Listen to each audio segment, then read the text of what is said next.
दोस्त, यदि आप भी बात बात पर गुस्सा हो जाते हैं और आपका बना हुआ काम भी बिगड़ जाता है, यही आपके जीवन में असफलता का कारण है, तो यह कहानी सिर्फ आपके लिए है। इस कहानी के द्वारा आप सीख जाएंगे कि अपने गुस्सा को काबू कैसे करें और आप किसी भी कार्य को सफलतापूर्वक अंजाम दे देंगे। एक बार गौतम बुद्ध अपने शिष्यों के साथ बैठकर उन्हें कुछ समझा रहे थे।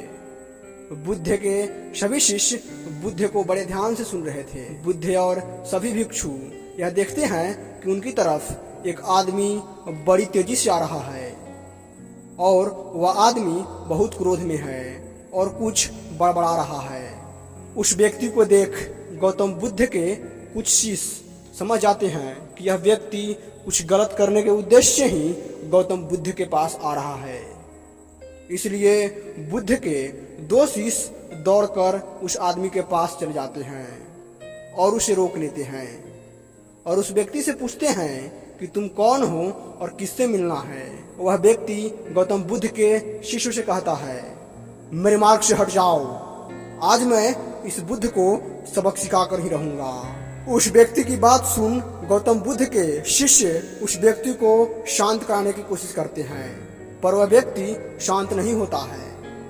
बुद्ध उस व्यक्ति को देखते हैं और मुस्कुराते हैं और अपने दोनों शिष्यों से कहते हैं, मेरे प्रिय भिक्षुओं, उसे मेरे पास आने दो, वह मुझसे कुछ कहना चाहता है। बुद्ध की आज्ञा पालन करते हुए बुद्ध भिक्षु उस व्यक्ति के मार्ग से हट जाते हैं और वह व्यक्ति बुद्ध के पास आकर खड़ा हो जाता है। जैसे ही वह व्यक्ति बुद्ध के पास पहुंचता है, वह बुद्ध को गालियां देने शुरू कर देता है। बुद्ध उस व्यक्ति की गालियां सुनते रहते हैं, परंतु उसे कोई उत्तर नहीं देते।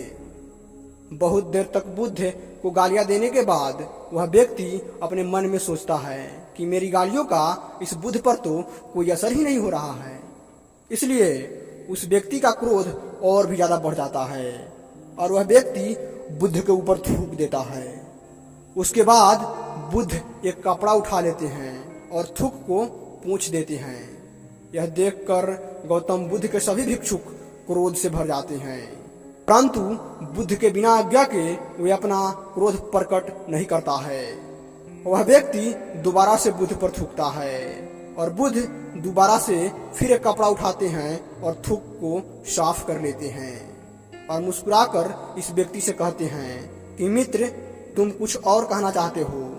जैसे ही वह व्यक्ति बुद्ध का प्रश्न सुनता है, वह व्यक्ति भीतर तक खिंच जाता है और वह व्यक्ति बुद्ध को कोई उत्तर नहीं दे पाता है, परंतु वह वहां से चला जाता है।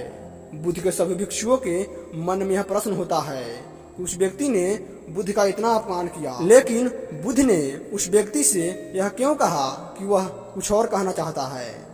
सभी भिक्षुओं में से एक भिक्षुक बुद्ध से कहता है, आपने उस व्यक्ति से यह क्यों कहा कि वह कुछ और कहना चाहता है, जबकि यह बात स्पष्ट था कि वह व्यक्ति यहाँ कुछ कहने नहीं आया था, बल्कि वह तो आपका अपमान करने आया था। क्या आप उसके द्वारा किए गए अपमान को नहीं देख पाए? बुद्ध मुस्कुराते हैं और अपने सभी भिक्षुओं से कहते हैं कि मेरे प्रिय भिक्षुओं, अपमान और सम्मान उसे नजर आता है जो इन दोनों से चिपके हुए होते हैं। मैं इन दोनों से ऊपर उठ चुका हूँ, इसलिए ना तो मुझे वह परेशान कर सकता है, न ही वह मेरा सम्मान कर सकता है और ना ही वह मुझे प्रसन्न कर सकता है। वह व्यक्ति बुद्ध का अपमान करके अपने घर चला जाता है, लेकिन वह पूरी रात सो नहीं पाता। उसके मन में सिर्फ यही प्रश्न घूमता रहता है कि मैंने बुद्ध का अपमान किया, उन्हें गालियां भर दी, फिर भी उन्होंने मुझसे यह क्यों पूछा कि तुम कुछ और कहना चाहते हो, जबकि मैं वहां कुछ कहने नहीं बल्कि उनका अपमान करने गया था। अगले दिन वह व्यक्ति सुबह सुबह जल्दी उठकर बुद्ध के पास चला आता है और उनकी चरणों में लेट जाता है। बुद्ध के सभी शिष्य उसको देखकर आश्चर्यचकित होते हैं कि जो व्यक्ति कल बुद्ध का अपमान करके गया था, वह आज रो रहा है और बुद्ध के चरणों में पड़ा हुआ है। बुद्ध उस व्यक्ति को उठाते हैं और उस व्यक्ति से कहते हैं कि मित्र, क्या तुम कुछ और कहना चाहते हो? इतने में ही बुद्ध का एक भिक्षुक बुद्ध को टोकता है और उनसे पूछता है कि बुद्ध, जब कल यह व्यक्ति आपका अपमान कर रहा था तब भी आपने यही बात कही थी कि क्या तुम्हें कुछ और कहना है, और आज यह व्यक्ति आपके चरणों में रो रहा है। आप तब भी यही बात कह रहे हैं। इसका क्या अर्थ है? बुद्ध कृपा कर हमें समझाइए। बुद्ध कहते हैं कि बात को कहने के लिए शब्द असमर्थ है।